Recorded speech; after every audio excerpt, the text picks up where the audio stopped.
Hey, how's it going? So I'm going to be doing a little review of a video here of a police investigation on a call for a man who was allegedly beating his dog to death. And the police were coming to this call because of neighbors hearing screams or some type of hitting sound. So what's important to take away from this video is the nature of the police interaction and how police will use deceptive tactics to gain entry to a home. So what we're going to do is going to take a look at this video and kind of talk about what's going on in the situation. Right.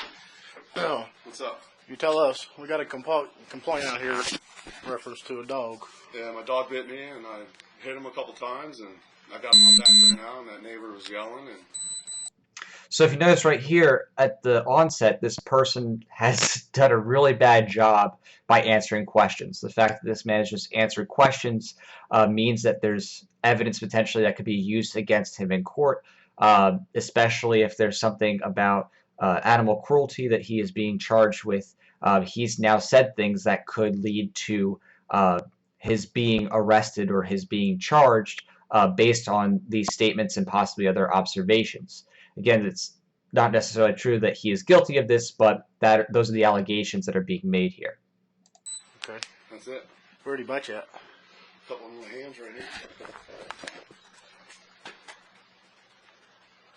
I can show you the mess he made in the house. I tried to discipline him, and Okay. he bit me, so I hit him. All right. Do you need any kind of medical attention or No, anything? I don't need no medical attention. Okay. All right. You mind if we just come in and take a look real No. quick? Now, listen here, the officers are trying to gain entry to the house. They say, "Do you mind?" They're trying to get consent. And you'll see here that this gentleman here is not looking to have these officers come in. No. Okay. No. You guys don't need to be in the house unless All you right, guys got a warrant. I thought you just invited us in. No. He said, unless you guys have a warrant. And now you hear the police officers trying to say, "Oh, I thought you just let us in." So the police are trying to use tactics to make it seem like as if the guy's already given consent. The police officers are trying to manipulate this guy here into thinking that, "Oh yeah, of course you can come on in," giving him that idea seated in his mind. You can look at it right here, but you guys aren't coming in the house. Okay. Well, here's the thing. Okay. We need to come in and make sure that first of all the dog's not dead in there. Okay. So we do have probable cause to come in. So notice here how the officers are actually flat out lying. They don't have probable cause to necessarily come in.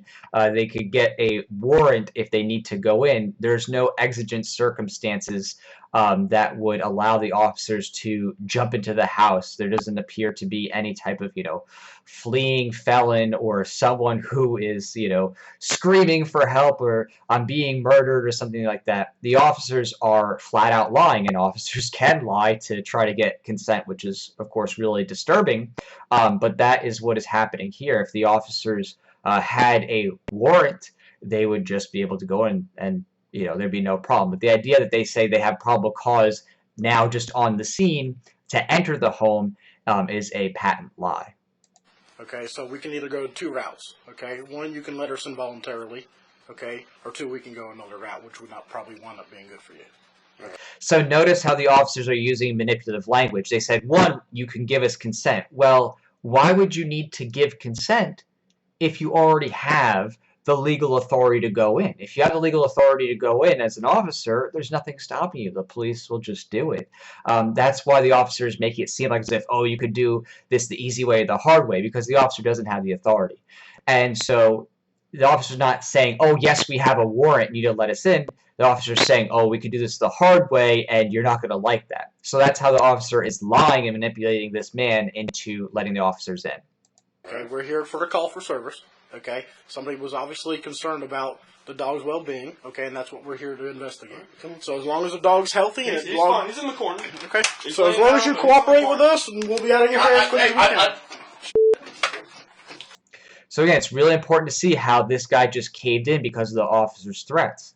Now, police, especially before body cam footage was prevalent, would always do these kinds of tactics and get people to open up their homes or let them, their persons or their cars be searched, even if the officer didn't have the legal exception, probable cause for it, or a warrant. And it's pretty clear here, especially since, you know, dogs are considered property generally, that the officer didn't really have the probable cause here, and certainly hadn't gone and gotten a warrant from the judge. Otherwise, the officer would just say, "Oh, I have the warrant, so we're coming in." It's very clear that the officer did his best to try to get this guy to be scared and to consent, but really just be intimidated into letting them in.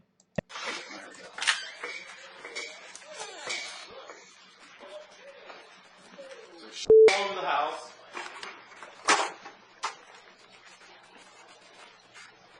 Right back here.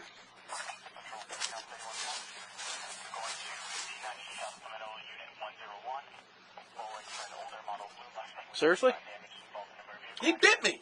Okay, that dog looks like it's on his deathbed. He's not on his deathbed. Turn around. Turn around, put your hands behind your back. Now, let me put a shirt on. In a minute. I came home. I came home after work.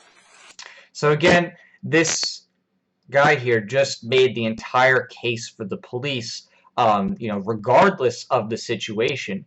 Now, again, I'm not saying that this individual here is, you know, good or bad or worthy of anything. I'm not saying that, you know, this person is some great person or that he didn't do something bad. I'm just talking about the legal aspects. Because, again, sometimes someone who is completely innocent of anything is blamed for something, and police look for anything they can to arrest that person. You know, and in a best case situation, it could have been the case that this dog had violently attacked him and he had acted in self-defense. Of course, in a worst case situation, the guy unjustifiably committed animal cruelty or something of that nature. Again, we don't know exactly what went down, but this guy obviously let the police have all the evidence because he got intimidated and didn't know how to exercise his rights. And he tore up the house. And, you know, I literally tried to, like, discipline him. He came up and he bit me a couple times. And How did you try to discipline him? How did I try to discipline him? Just with my hand. I just tried to swat him. Okay. That's it. All right. And then what happened? And I took him out here, and he started running around, and I hit him a couple times, and that was it. Okay. First of all, is this dog even alive? He's alive. Well, he doesn't even look like he's breathing. Well, he just was a minute ago. Well, first of all, you have him all like he's like He's loose. He doesn't look good there. So again, as you can see here, in this instance, he was charged with a felony. That's a very serious charge. And, you know, it's all because he didn't know how to answer the officer's questions in a way that ensured his rights. And, of course, the only way to ensure your rights is to say, I am remaining silent. I don't consent to searches. He didn't know how to answer that properly, and because of that, he ended up putting himself into a hot seat.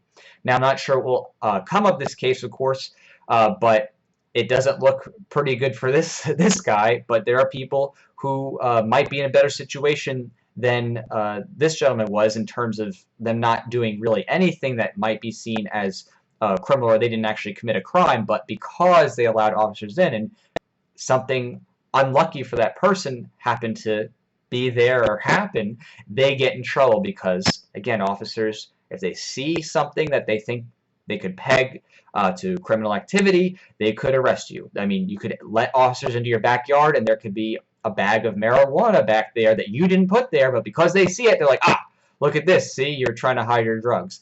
And again, you have neighbors, you don't know what could have happened. Somebody else could have dropped something or thrown something to hide something. You just don't know. And that's why the only thing to do is to say you don't consent to searches and you're not going to be speaking to them. You're going to remain silent. All right, I hope that helps some food for thought with an interesting situation, and I guess we'll see what ends up happening to this gentleman.